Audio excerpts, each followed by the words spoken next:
Welcome back to the Carousel, the #1 podcast. Latest news, rumors, and scoop in college basketball. I'm Adam Gordon, joined, as always, by Brian Burton from All Access Sports Network. Brian, how are you, sir? I'm fabulous. We're rocking today. We got all kind of – it's sizzling. It's not even – is it noon yet? I guess it is in Central. So it's rocking. Hot morning. Definitely a big-time week. You picked a great week to go every day because there's definitely been plenty to talk about. So yeah, lots to get to for sure. You're coming straight off a panel from Embrace Us. Yes, I was with him. I'm a part of a group called Embrace Us, led by Penny Collins, and we have a kind of a next up initiative to just help coaches, women and men at the Division II and NAI level just understand about the transition to going Division I, do's and don'ts. There's all kinds of things from speed dating to panel speakers to head coach panels. So it's been really good. I just spoke on about interviewing, so that was fun, and got some great had some great people on with me, and excited to be here, fresh from one Zoom to the next. Yeah, well, good. Great stuff from Embrace Us. They're part of our DEI Alliance. Yep. We have a statement coming out soon. We got 12 different organizations part of the Alliance, so it's hard to coordinate and get things turned around quickly, but we do have a statement coming out shortly about the ETSU situation, which we want to continue to shine light on. Of course, Coach Jason Shea, we talked about it at length yesterday. Coach Shea supported and knelt with his team during the anthem during a game this season and was essentially forced out of his job after just his first year as a head coach. So unbelievably disappointing. There were a lot of state representatives from Tennessee, lots of boosters involved in putting pressure on the school president. It sounds like this is all unconfirmed, but it sounds like, that is certainly what's being reported, and it sounds like that's what's happening. So just unfortunate. We certainly support Coach Shea and hope him and his staff land on their feet. And listen, everything happens for a reason, but we're committed to continuing to shine light on this. And as with our DEI Alliance, which is why we started it, we're committed to standing up to social injustice, racism, and we'll continue to do what we can on the ground. Yeah, extremely important topics, period. I think, I give a lot of credit for rising coaches even back in the summer. Not only, was I inspired to lead some social justice roundtables, but Women in Sports had, you started one. And I just think shining more light on these topics, whether we know how much impact it has its own ripple effect. So I want to salute Adam, you, and rising coaches for just being on the front lines to be advocates during all of this. I'm not saying it's directly why so many minority hires have happened on the men and women's side, but I'm sure it plays a role. The more awareness we can shine light on. So we definitely want to shine light with Jason Shea, commend him for his character and his conviction to do what was right. He made a decision. Their team made a decision before the year of how they wanted to handle things, and he just continued to support them in that, and that ended up costing him his job. So somehow, some way, he's going to come out on top. Doesn't feel like it right now, but we just want to make sure we're supporting him and shining light on this important topic. Yeah, absolutely. And our executive director for the DEI Alliance, Daryl Jacobs, doing an unbelievable job coordinating with all the different organizations. So again, look for a statement out from our group later today. But as you mentioned, lots to get to today on the college basketball carousel. Holy cow. We've got to talk about North Carolina. We got to talk about Texas. We got to talk about Texas Tech. We got to talk about DePaul. We got to talk Lamar. We got lots to cover in a short amount of time. Before we do that, I do want to just mention tonight, Brian, tonight is day 4. Day four of the Rising Coaches Final Four Speaker Series. It's been an unbelievable week. Last night was fantastic. We had great speakers. Felicia Leggett-Jack started us off, the head coach at Buffalo. Wow, she's amazing. Her passion just jumps through the computer screen. I was fired up. I was ready to suit up and play, Brian. Absolutely. She was unbelievable. Todd Simon from Southern Utah was fantastic. He broke down his offense and had an unbelievable edit that we watched. Joe Pasternak. Conference champion, right? Todd Simon? Absolutely. Hey, we talk about it all the time when people win conference champions at small schools. Won a conference championship at Southern Utah. Southern Utah. That doesn't happen every day, Brian. No, it does not. And then Joe Pasternak from UC Santa Barbara, another conference champion. And then Mike McPio from UC Riverside broke down a story, unbelievable story he has, and it was really inspiring to hear his journey through coaching and how he got to where he is. And then tonight we've got Josh Pastner from Georgia Tech. We got Luke Yaklich from UIC. We got Marshall Cho from Lake Oswego High School. We got Rob Jones from Norfolk State. It's going to be another great evening. If you're a member, you get to attend for free. If you're not a member, you don't want to be a member, go to risingcoaches.coachesclinic.com. Or if you're just not a member yet, that too. Yeah, that's right. And if you just want to test the waters, dip your toe in the waters or whatever, and pay $15 and get to view the clinic and all the replays for 7 days, you can do that at risingcoaches.coachesclinic.com. Or you can sign up to be a member today for Rising Coaches at risingcoaches.com. So, all right, we got our plug in. Let's get to it. We got to start in Chapel Hill, North Carolina. And also, I also forgot to mention, in addition to all these jobs, we got to get to our John Beilein watch later today as well.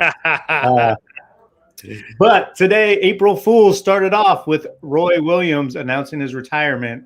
There was a little speculation. Is this real? Is it not real? But ladies and gentlemen, it is real. Roy Williams, after 33 years, one of the greatest to ever do it, has stepped away from the game. What do you think, Brian?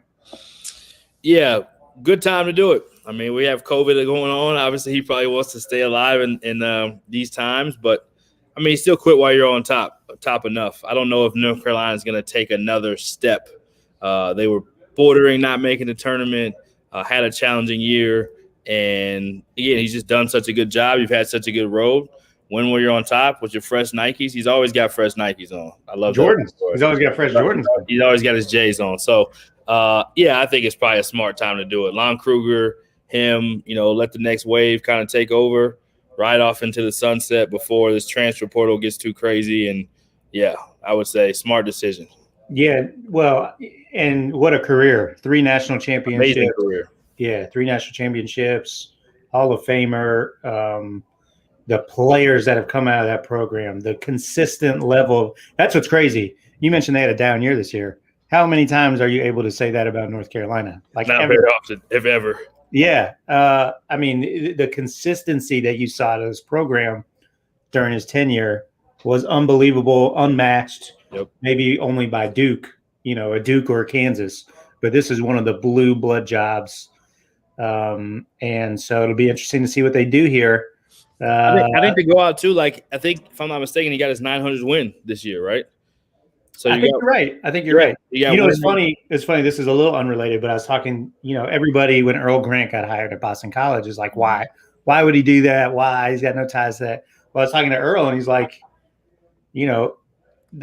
Coach K is going to retire in the next 3 to 5 years. You're going to have Coach K retire, Roy Williams retire, probably, Leonard Hamilton's getting up there, Jim Boeheim. So this ACC, which is like for years been the Mount Rushmore, the gold standard, it's going to be completely different and wide open potentially, maybe.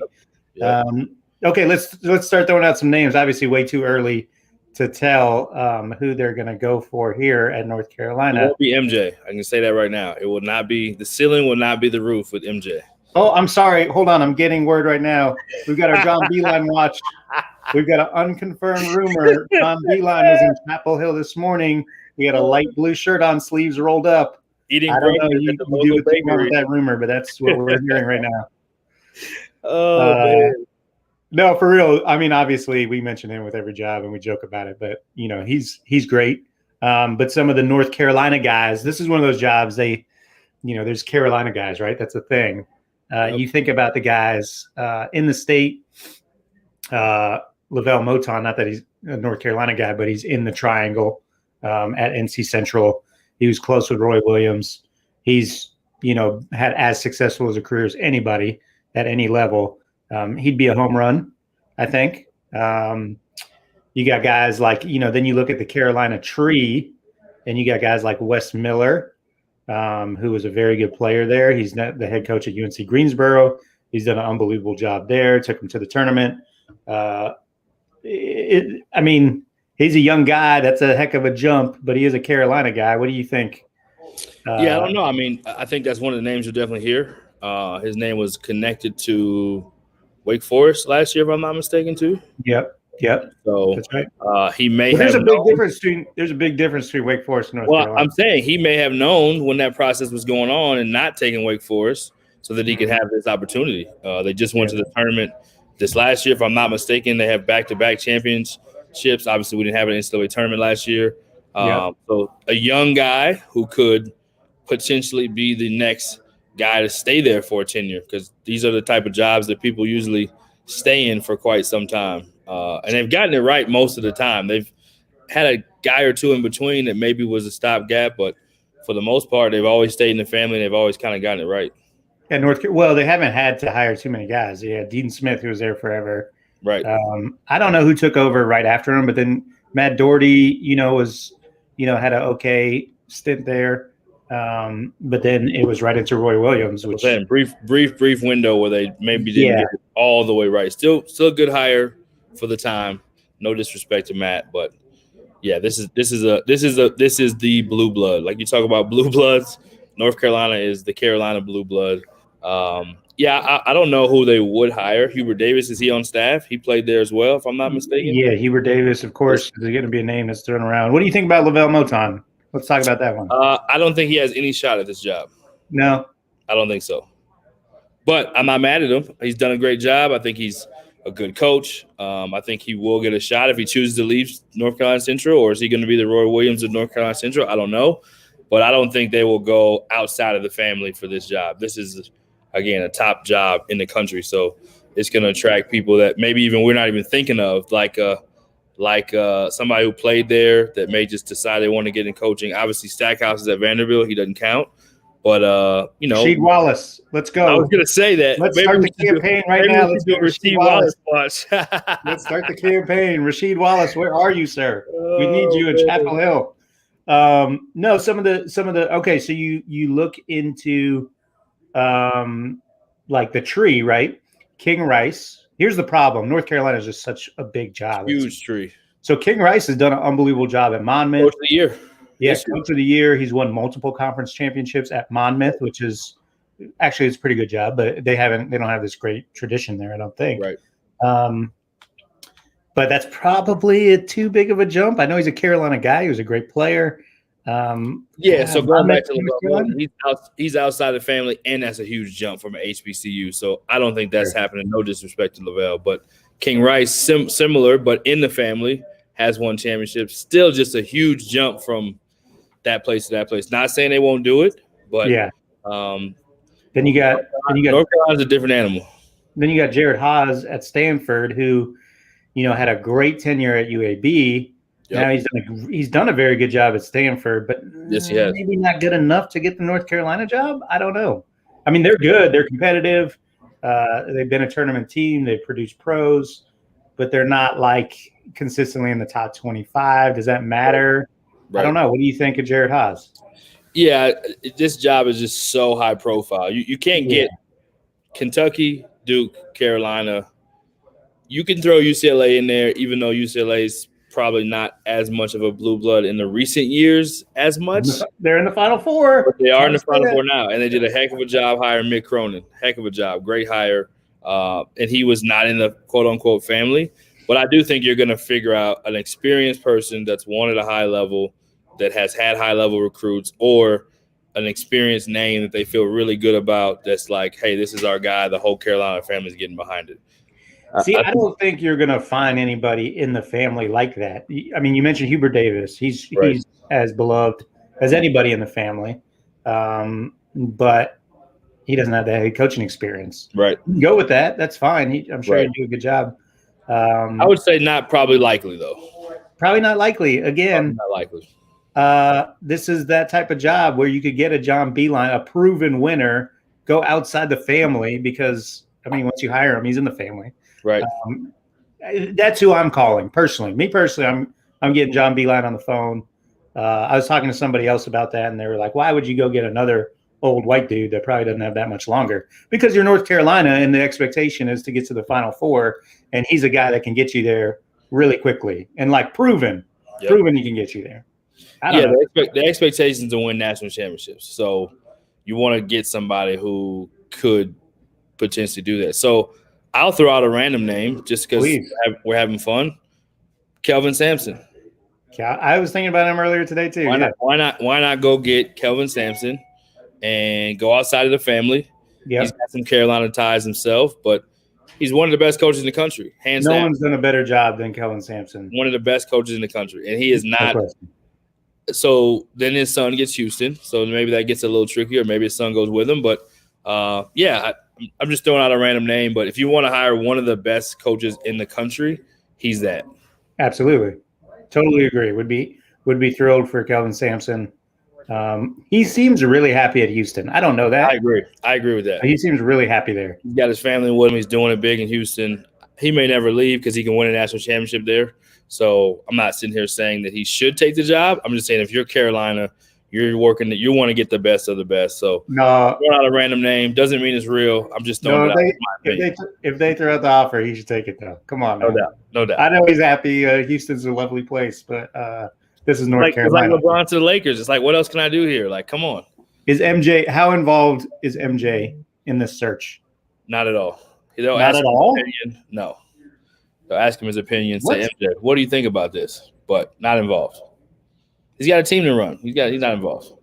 He's going to stick his nose in there. Come on, it's MJ. He'll stick it in there, but I don't think he's going to be a decision maker.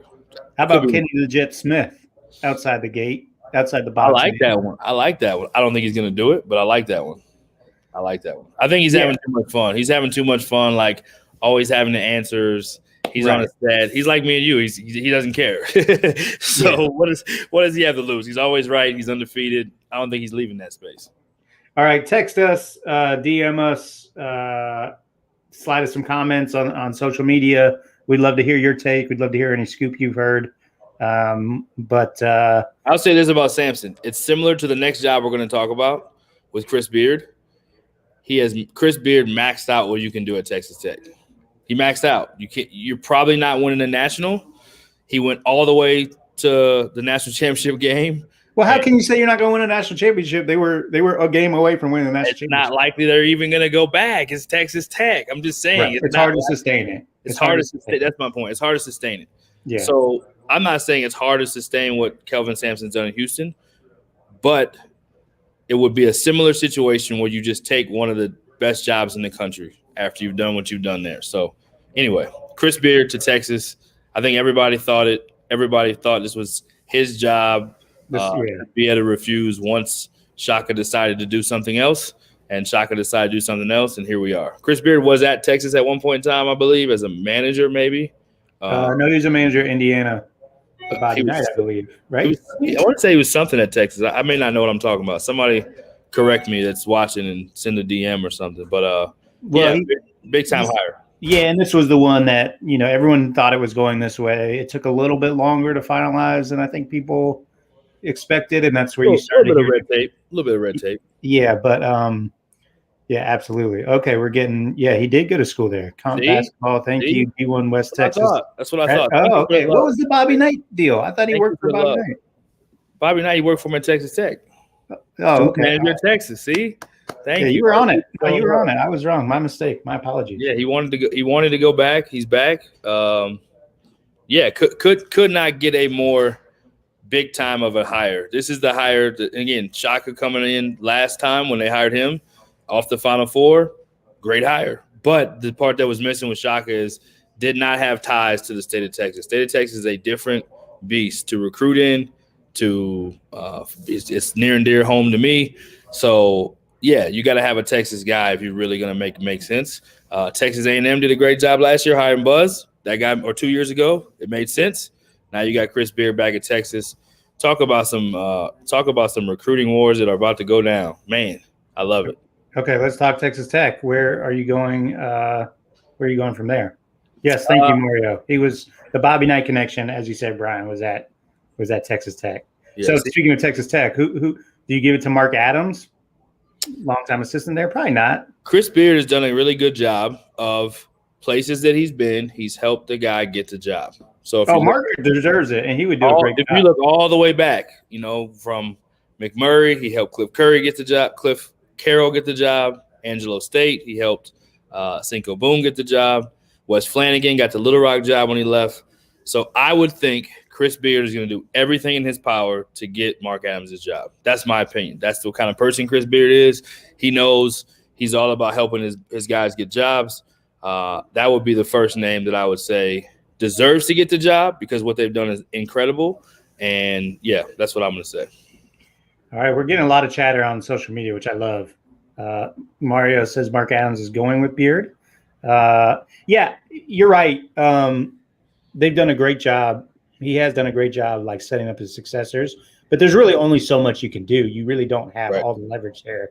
It's the AD's choice, the president's choice. Right. I love Mark Adams. I think he's a great coach. I think he would do a great job. I think elite defensive mind. Elite. No doubt. He's probably going with Chris Beard. But again, Chris Beard, if you know him and you see his track record, he fights for his guys to get their jobs behind him. So I'm just going to go with the trend that he's already set and say that Mark Adams to Texas Tech. I like it. There's already rumors about who he's going to bring with him to Texas. There's rumors about here's one right here. Assistants that have been there. There's rumors that former assistants that have been there. There's KT Turner's is the associate head coach last year, this past year. You got Chris Ogden who worked for him, who played at Texas. People have mentioned the UTEP head coach that he may go. I think that was on coaches changes earlier today that he may be the associate coach. He was a longtime Texas assistant for Rick Barnes. Who knows what he does, but I think he's going to fight for Mark Adams to get the job. And D1 Texas B-ball dropping some scoop here as well. I just got a text. I like it. We got some interaction today. We got all kind of stuff going. No, I love it. It makes it so much more fun. We're cooking with hot grease today. No doubt. Got an anonymous text from the hotline, the tip line, from the Texas Tech admin. They would be crazy not to consider Mark Adams. Supposedly, this is coming from somebody on the inside. I mean, again, you're Texas Tech. Don't get beside yourself, right? You are Texas Tech. Chris Beard was at Texas Tech with Bobby Knight. That's why he went back. That was a big part to him. Yeah, you could come and bring somebody from outside and try to make a splash, but Mark Adams knows how to win there. So, yeah, maybe some of the staff stays with him that's already there. Maybe hires a new staff, but regardless, I think he should be the first one to at least get a shot. No question. But speaking of like his guys, I'm going to try to share this photo here. Speaking of like how he does a good job getting his people in, how about his boy? What we got? Joe Golding. There they are. The best picture to come out of this year. Can you guys see this? Can. Yeah, Joe Golding obviously has done a great job. So here's a little behind-the-scenes curtain, right? So when I was at Abilene Christian with Joe Golding, we were Division II in the Lone Star Conference.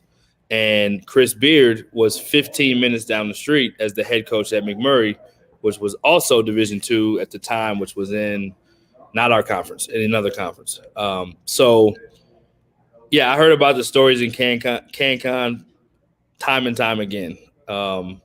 We had, as much as we went to each other's practices, and we had Joe didn't probably always go to the dinners, but I went to the dinners with Beard because he's a single guy and all of his assistants are there and hanging out. And I have stories for days, so that's a different podcast.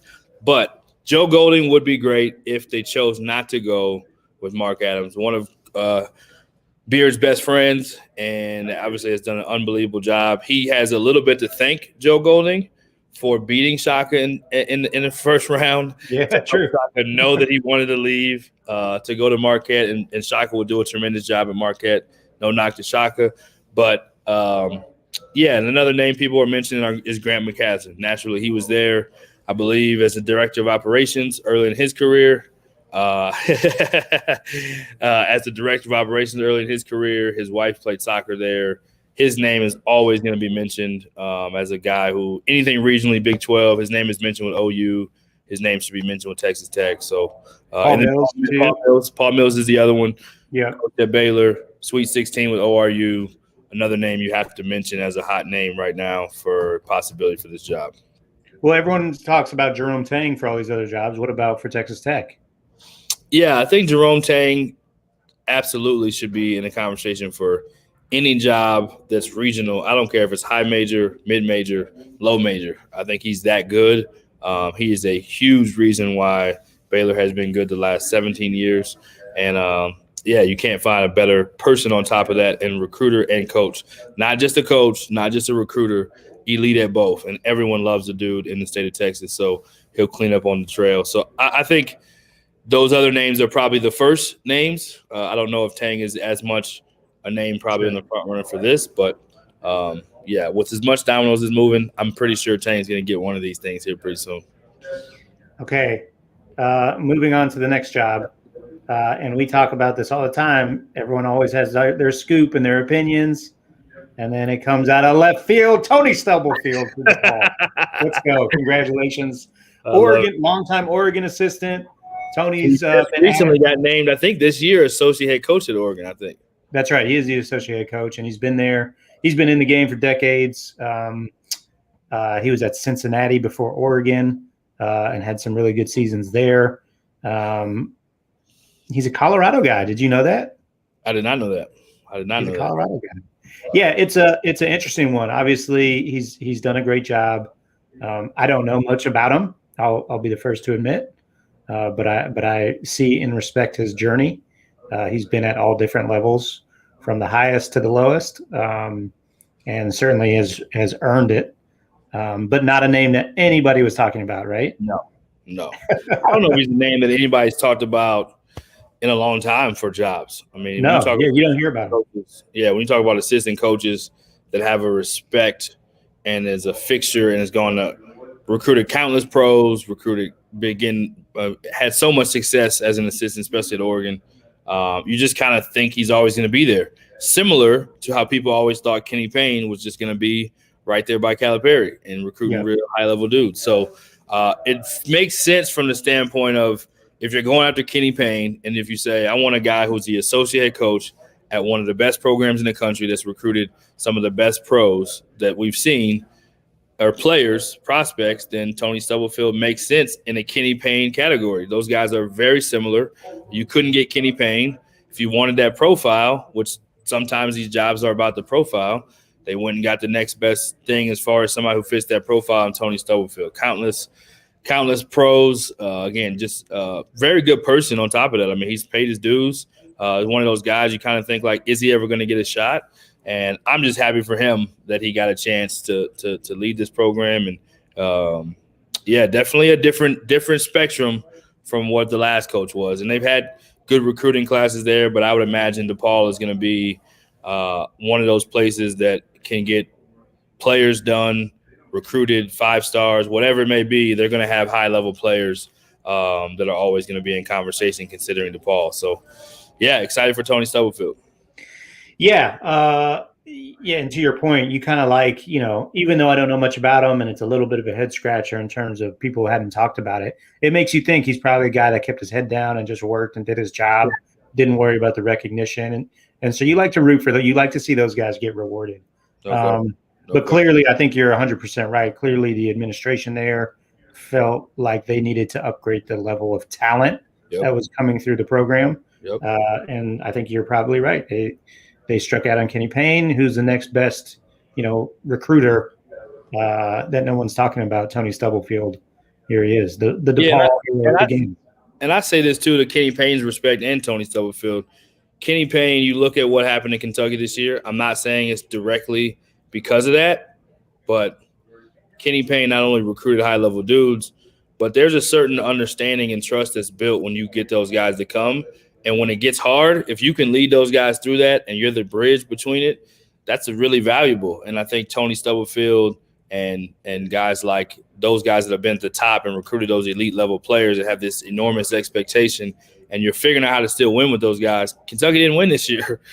Kenny Payne wasn't there. So Tony Stubblefield, I believe, will do a great job. I think more guys like him need to get a shot because Oregon wouldn't be as good as Oregon's been, just like Kentucky isn't as good as Kentucky without those guys doing what they do. So, yeah, and the people, bucks. Yeah, and obviously he can coach. I mean, like if you work for Dana Altman for all those years, you've picked up a few things about the game of basketball and just all the places he's been: Cincinnati, Nebraska, Omaha, all of them, Texas, Arlington. I mean, he's been around a lot of different winning programs. And some of this is overrated, right? Like if you don't have, we all know this saying: if you don't have the Jimmys and Joes, your X's and O's do not matter, right? So to give DePaul a chance to have some of the better players that will be in that league will give them a great chance to win. I'm sure he knows how to coach. I'm sure he knows X's and O's. Culture is probably the next biggest thing outside of getting players, hiring a great staff, and having a great culture, which I'm sure he'll do. So excited for Tony Stubblefield. Yeah, Mike McPile last night at the Final Four Speaker Series listed like the most important things you can do for your program. Recruit, number one. Hire. Schedule was number two. Yep. And then culture was number three. Gotcha. That's the Kyle Smith, St. Mary's tree way of thinking, and probably a lot of truth to it. I think there's a ton of truth. I've always heard it the same way. Recruit. Did you say recruit first? Recruit number one, schedule number two, and then culture number three. Yeah, so I've always heard the hire, but then you put the culture together. But yes, those four. I love it. Lamar, Alvin Brooks. Man. You were calling the younger Brooks, the third. I think the world was calling the younger Brooks. I think it was a diversion. I think the family set up a diversion for dad to get the job. Here goes the conspiracy theories. Yeah, I love it. First of all, is this right here? Is it senior or is it the second? It is senior. Okay. Just as I know. I don't know. Maybe I'm wrong. I hate to make an error, but it wouldn't be the first time. That's okay. Yeah, congrats. Hall of Fame player at Lamar. So I worked at Lamar. So Lamar is a near and dear place to my heart.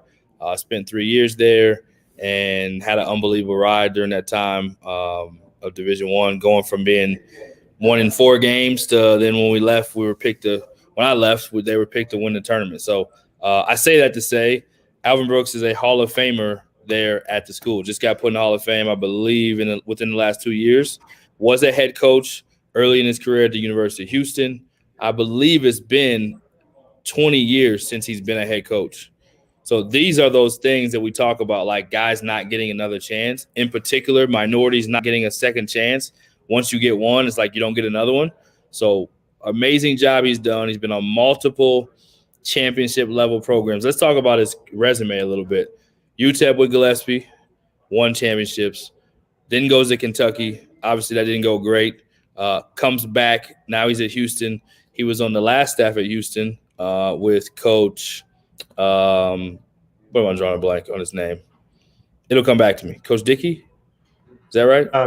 Coach Dickey, he did have a little tenure there, didn't he? He was there, and then Coach Sampson gets the job. He stays, which, again, says a lot about who he is. They keep him on. They do an unbelievable job at Houston. Obviously, his son is one of the most beloved guys in the business as well, AB3. And then for Alvin Brooks Sr. to get this opportunity, just so happy for him. You know, again, just you love to see the quality, high integrity character guys that put their nose down. He's not a self-promoter. He's not a guy who is talking about this or that. He just puts his head down and works and wins and has tremendous relationships. He's been a great mentor to me, along with many others. He's going to do a fabulous job. Daryl Jacobs, the executive director from the DEI Alliance, chiming in. Yeah, let's go. He likes the Lamar hire. He likes the DePaul hire. Well done. Is Lamar a good job? I don't know anything about it. Is it a good job? So Lamar was an elite job in the Southland. It changes a little bit in the WAC. Still a really good job, I think, in my humble opinion, but probably a little more middle of the pack than at the top because you have Grand Canyon now. You have New Mexico State. You have Stephen F. Austin's coming with you. Abilene Christian is now going with you as well. I believe Southern Utah with Stott Simon, which is not necessarily a great job, but really competitive league as far as the teams in the league now. You have Utah Valley who won a co-championship. Sam Houston State's coming too. So a lot of really good basketball programs. UTRGV just hired Matt Figure. He's a good coach. So it's gonna be really extremely competitive in this league. But Lamar is a good job, great facilities, great location, great history. Coach Brooks will be I'm glad they hired one of their own. I love it. Oh, I'm sorry. We're getting another John Beilein update. He's been spotted in Lubbock, Texas. Apparently, he took the direct. It must have been a private jet from Chapel this morning. Wearing red, or is he still wearing Carolina blue? Unconfirmed rumors that John Beilein in a quarter zip in Lubbock, Texas, this afternoon. Black quarter Can't zip. confirm it, but that's what we've heard. I got it. I like it. He might end up in Norman in a little bit too. I don't know. That was yesterday. He was in Norman. Unconfirmed rumors that he was in Norman yesterday. What right. We got anything new on Oklahoma? No, nothing new. Me neither. Great job. Nothing new. Nothing new. We got through it, Brian. Anything else that we need to address, talk about? No, I think that was pretty good for today. I think that was pretty good. We got a lot. Again, a lot. We did hear though for what was it, Austin Peay, that they wanted to make a decision by Friday, so we may have some more news tomorrow. Yeah, and it looks like I'm just checking Hoop Dirt real quick to see if we missed anything. I don't think so. I don't think they're going to have a decision by tomorrow. Come on. That's really fast. Hey, you never know. You never know, but that's in the world of the carousel, you never know. You never know. That's right. Any small college stuff to talk about? It's like expect the unexpected. When you're in a carousel, expect the unexpected. Let me just check the we got another rumor from the tip line. I like it. On Oklahoma. Let me pull up the Oklahoma graphic here.